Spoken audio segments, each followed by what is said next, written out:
Hello all, നമ്മളിന്ന് AWSൽ elastic IP addresses ആണ് പരിചയപ്പെടാനായി പോകുന്നത്. സോ ഇലാസ്റ്റിക് IP അഡ്രസ്സസ് എന്നത് സ്റ്റാറ്റിക് ആയിട്ടുള്ള പബ്ലിക് IPv4 അഡ്രസ്സസ് ആണ്. AWS resources like EC2, NAT gateways, load balancers എന്നിവയിൽ ഇലാസ്റ്റിക് IP അഡ്രസ്സസ് അറ്റാച്ച് ചെയ്യാൻ കഴിയുന്നതാണ്. സോ നമ്മളിന്നിവിടെ ഒരു വിർച്വൽ സെർവർ ലൈക്ക് EC2ലാണ് ഇലാസ്റ്റിക് IP അഡ്രസ് അറ്റാച്ച് ചെയ്യാൻ പോകുന്നത്. സോ മാനേജ്മെന്റ് കൺസോളിൽ ലോഗിൻ ചെയ്തതിനു ശേഷം ഒരു ഇൻസ്റ്റൻസ് റൺ ചെയ്യുക. സോ ഞാനിവിടെ ഓൾറെഡി ഒരു ഇൻസ്റ്റൻസ് റൺ ചെയ്തിട്ടുണ്ട്. ഇത് ലോഞ്ച് ചെയ്യുന്ന സമയത്ത് തന്നെ യൂസർ ഡേറ്റയും നൽകിയിട്ടുണ്ട്. സോ അതിൻ്റെ റിസൾട്ട് ഞാൻ നിങ്ങളെ ഒന്ന് കാണിക്കാം. So public IPv4 address copy ചെയ്യുക, ഒരു ന്യൂ ടാബിൽ ഓപ്പൺ ചെയ്യുക.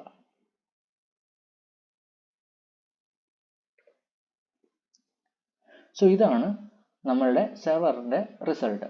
സോ നിങ്ങൾക്ക് ഇവിടെ കാണാം ഒരു IP ഈ ഒരു റിസൾട്ടിൽ. സോ ഈ സെയിം IP ആണ് നമ്മളുടെ ഇൻസ്റ്റൻസിൻ്റെ പ്രൈവറ്റ് IPv4 അഡ്രസ്സസ്. സോ നമുക്കിനി ഒരു ഇലാസ്റ്റിക് IP ഈ സെർവറിലേക്ക് ഇൻസ്റ്റാൾ ചെയ്യാം. സോ നെറ്റ്വർക്ക് ആൻഡ് സെക്യൂരിറ്റിയിൽ ഇലാസ്റ്റിക് IPs സെലക്ട് ചെയ്യുക. അതിനുശേഷം അലോക്കേറ്റ് ഇലാസ്റ്റിക് IP അഡ്രസ് കൊടുക്കുക.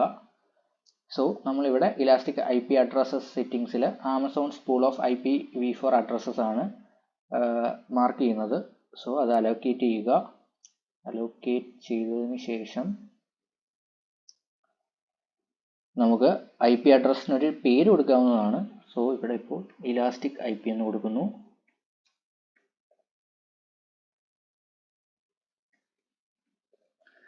സോ സേവ് ചെയ്യുന്നു. സോ നമുക്ക് AWS ഒരു ഇലാസ്റ്റിക് IPv4 അഡ്രസ് നൽകിയിട്ടുണ്ട്. സോ ഈ ഇലാസ്റ്റിക് IP അഡ്രസ് നമുക്കിനി നമ്മളുടെ EC2 സെർവറിലേക്ക് അസോസിയേറ്റ് ചെയ്യാം അല്ലെങ്കിൽ അറ്റാച്ച് ചെയ്യാം. സോ ഇലാസ്റ്റിക് IP മാർക്ക് ചെയ്തതിന് ശേഷം ആക്ഷൻസിൽ പോയിട്ട് അസോസിയേറ്റ് ഇലാസ്റ്റിക് IP അഡ്രസ്സസ് കൊടുക്കുക. So elastic IP addresses resource ടൈപ്പിൽ ഇൻസ്റ്റൻസിലാണ് നമ്മൾ കൊടുക്കുന്നത്. സോ ഇൻസ്റ്റൻസ് ചൂസ് ചെയ്തതിന് ശേഷം instance reassociation allow these elastic IP addresses to be reassociated എന്നുള്ളത് മാർക്ക് ചെയ്യുക ആൻഡ് അസോസിയേറ്റ് കൊടുക്കുക. സോ നമ്മളുടെ ഇലാസ്റ്റിക് IP ഇപ്പോൾ നമ്മളുടെ EC2 സെർവറിലേക്ക് കണക്റ്റ് ആയിട്ടുണ്ട് അല്ലെങ്കിൽ അറ്റാച്ച് ചെയ്തിട്ടുണ്ട്. സോ നമുക്കതൊന്ന് ടെസ്റ്റ് ചെയ്ത് നോക്കാം. സോ ഇതാണ് നമ്മളുടെ പബ്ലിക് IPv4 അല്ലെങ്കിൽ ഇലാസ്റ്റിക് IPv4 അഡ്രസ്. സോ അത് കോപ്പി ചെയ്തതിന് ശേഷം ഒരു പുതിയ ടാബിൽ ഓപ്പൺ ചെയ്ത് നോക്കാം. സോ നമ്മളുടെ സെയിം റിസൾട്ട് ലൈക്ക് നേരത്തെ കണ്ട സെയിം റിസൾട്ട് തന്നെയാണ് ഇവിടെയും കാണിക്കുന്നത്. സോ ഇത് തന്നെയാണ് നമ്മളുടെ സെർവറിൻ്റെ IPv4 അഡ്രസ്സസും. സോ നമുക്കതൊന്ന് ടെസ്റ്റ് ചെയ്യാം.